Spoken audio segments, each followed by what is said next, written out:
অন্যতম। তো আব্বারও এটা বুঝতে অনেক সময় লেগেছে। তো দীর্ঘ একটা সময় পর আলহামদুলিল্লাহ আল্লাহ তাআলা তাকে বোঝার তৌফিক দিয়েছেন। ফ্যাসিবাদের আমলেই তিনি তাওহীদ সম্পর্কে বুঝতে পেরেছেন এবং প্রকৃত দিন কি এটা উপলব্ধি করেছেন। তো ওই সময় থেকেই তিনিও হকপন্থী আলেমদের ভালোবাসতে শুরু করেন। তো সেই ধারাবাহিকতায় আমাকে না জানিয়ে যশোর পর্যন্ত এসে ফোন দিয়েছে যে তোর নতুন মাদ্রাসা কোথায়। তো যাই হোক, তো আমি যখন আমার বিক্রমপুরে আমি দাওয়াত দেওয়া শুরু করলাম, এরপর পরিবারের গণ্ডির বাইরে সমাজবাসীকে দাওয়াত দিতে লাগলাম, এলাকাবাসীকে দাওয়াত দিতে লাগলাম। তো আমি তাগুত নিয়ে প্রচুর আলোচনা করতাম, কারণ কালিমার ভিত্তি কি তাগুত বর্জন করে আল্লাহর উপর ঈমান, তাই তো? এটা তো কালিমার উদ্দেশ্য। তো তাগুত নিয়ে এত আলোচনা করতাম, তো স্থানীয় ওলামা একরাম বলতেন, তারা আমার অনেক সিনিয়র, আল্লাহ তাআলা এখন তাদেরকেও বোঝার তৌফিক দিয়েছেন অনেকেই। তো ওই সময় তারা বলতো এই তাগুত নিয়ে আলোচনা করে এটা তো আমরা পূর্বে কখনো শুনি নাই। এই তাগুত নিয়ে আলোচনা করে এটা খেয়াল করে শুনেন, শায়েখের পরিচয়টা কেন দরকার আপনাদের? এত তাগুত নিয়ে আলোচনা করে কেন? এই আলোচনা তো ইতিপূর্বে আমরা এত শুনি নাই। অনেকে বলে যে মোটেই শুনি নাই। আমাদের ওলামা ইকরাম থেকে আমাদের আকাবিরের মুখে তাদের অনেক মালফুজাত আছে, অনেক ওয়াজ আছে। এই যে তাগুত কাকে বলে, কত প্রকার, কি কি, তাদের বর্জন করার পর্যায়গুলো কি কি, এইগুলো নিয়ে এত আলোচনা শুনি নাই। তো তাগুতের বিরুদ্ধে আলোচনা করতে করতে আমার নাম তারা দিয়ে দিল তাগুতি আলেম, তাগুতি মৌলবী, তাগুতি হুজুর। মানে আমার নাম আতাউর রহমান বিক্রমপুরী। যশোরে যেহেতু আমি থাকি, বিক্রমপুরী হুজুর নামে চেনে, তাই বিক্রমপুরী হুজুর। আমার এলাকায় আমি পরিচিত হলাম কি নামে? মানে এক নামে চিনতো যে যে তাগুত নিয়ে আলোচনা করে, তাহলে তাগুতি হুজুর।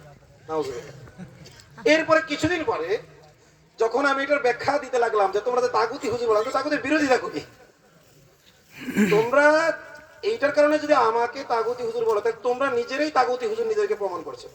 তখন তারা দেখলো যে আর কি উপাধি আমাকে দেওয়া যায়। তখন তারা বলতে লাগলো এলো মুফতি জসিমউদ্দিন রহমানীর শাগরেদ। কার শাগরেদ? মুফতি জসিমউদ্দিন রহমানীর শাগরেদ। কেউ বলতে লাগলো তার ছাত্র, তার কাছে এত বছর পড়েছে, অত বছর, বিশাল রূপকথা সাজায় বলছে। অথচ শায়েখের আমি চিন্তামও না, এবং আমি একটু মাদ্রাসার গণ্ডির ভিতরেই ছিলাম, যার কারণে শায়েখের আলোচনা আমার কাছে পৌঁছায়ও নাই, কেউ কোনোদিন জানায়ও নাই। এমনকি আমি যাদের থেকে তাওহীদের বুঝ পাইছি, যেই ধারায় পাইছি, আমি শায়েখের নাম শুনেছি কি শুনি না আমার মনেও পড়ে না।